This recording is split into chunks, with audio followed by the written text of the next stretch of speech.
My friends here in the United States have no idea why I do this. I started watching a lot of gardening programming outside of the United States, and they like to use this thing called horticultural grit. I can't find such a thing in my stores. When I first started out, I would use aquarium rock,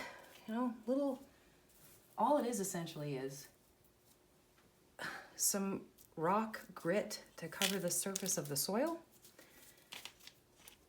Anyway, aquarium rock is too expensive. So I started going to the hardware store because it's about 15 bucks for, I don't know, a 3 to 5 pound bag. That's insane.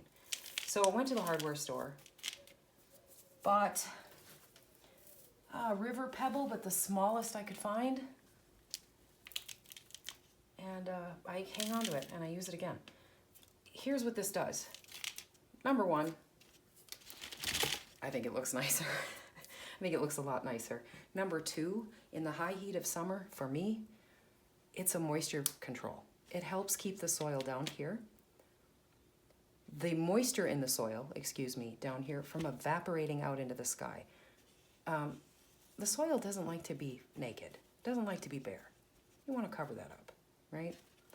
It also prevents capping. Sometimes, I know here I didn't put any grit on this, but when the soil sits there for so long, it will become hard, and when you go to water it, it just sort of sits on top and it doesn't fall through. The rocks will help with that.